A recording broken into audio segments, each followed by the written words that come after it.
Friends, एजी exam YouTube channel पर आप सभी का स्वागत है। दोस्तों, नीट 2022 के एग्ज़ाम में अब एक महीने का टाइम भी नहीं है और लास्ट टाइम पे आप किस तरह से नीट एग्ज़ाम की तैयारी कर सकते हैं। नीट एग्ज़ाम के लिए सबसे इम्पोर्टेंट होती है नीट की फिजिक्स, यानी जिस बच्चे की फिजिक्स में बेड़ा पार लग गई उस बच्चे का सिलेक्शन भी हो गया। तो देखिए, नीट फिजिक्स का एक स्पेशल रामबाण है। आप कुछ ही लेसन कर लीजिए, 5-6 टॉपिक्स आप कर लीजिए। 5-6 टॉपिक से आप 130 प्लस 140 तक का स्कोर कर जाएंगे। और अगर फिजिक्स में 140 का अगर स्कोर कर गए तो सिलेक्शन होने के पूरे चांसेज बन जाते हैं, क्योंकि आजकल कट ऑफ थोड़ी ज़्यादा जाने लग गई।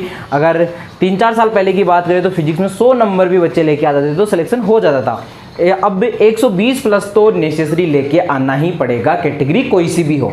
तो देखिए, नीट फिजिक्स के लिए आपको केवल ये 4-5 टॉपिक पढ़ने हैं और इन्हीं टॉपिक से आपका सारा काम हो जाएगा। देखिए, सबसे पहला यूनिट एंड मेजरमेंट, 2 से 3 क्वेश्चन आते हैं और बहुत सिंपल सा है। विमा पूछ ली, ये पूछ ली, मात्रक पूछ लिया, ऐसी चीजें इसमें से पूछी जाती है। ग्राफ पूछ लेता, बहुत ईजी है और सब बच्चों को समझ में भी आ जाता है। कुछ फालतू का और कोई दिक्कत वाली बात भी यहाँ नहीं है।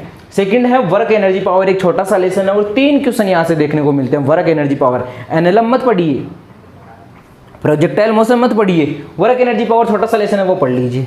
मैग्नेटिज्म और ईएमआई, ये बहुत ही सिंपल और थ्योरेटिकल टॉपिक भी है। जनरली बायोलॉजी बैकग्राउंड के जो बच्चे होते हैं उनके लिए थ्योरेटिकल चीज़ों को याद रखना थोड़ा इजी होता है, तो ये लेसन बहुत इजी हो जाता है और 4 से 5 क्वेश्चन यहाँ पर देखने को आपको मिल जाएंगे।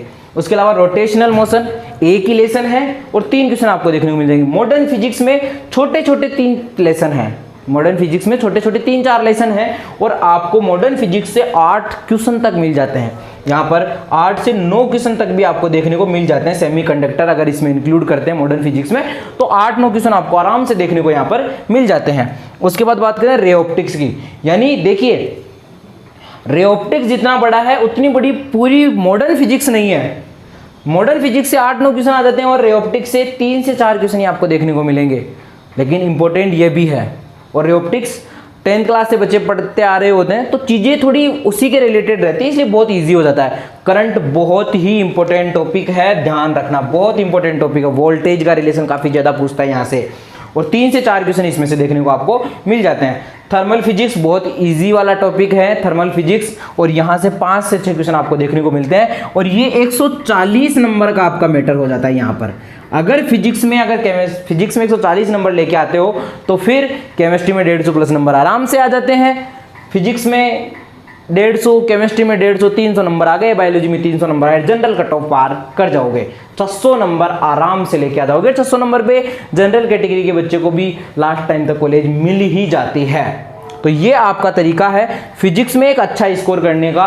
एमबीबीएस अगर कोई बच्चा ऐसा होता है कि जिसे 1-2 नंबर से रह जाता है तो उसके चांसेस कम से कम बीएमएस बीएचएमएस के चांस तो बन जाते हैं ना अच्छे से, एआईबीवीटी के चांस बन जाते हैं, वेटनरी के, तो बहुत इतनी फिजिक्स बहुत है। ये मेरे अभी तक आधी फिजिक्स भी नहीं हुई है और 140 नंबर को मैटर कर गया। बाकी की जो फिजिक्स है उसको पढ़ो तो 40 नंबर आएंगे, इतनी सी फिजिक्स को पढ़ो 140 नंबर आएंगे। डिसाइड आपको करना है लास्ट 1 महीने में किस तरह से आप तैयारी कर सकते हैं।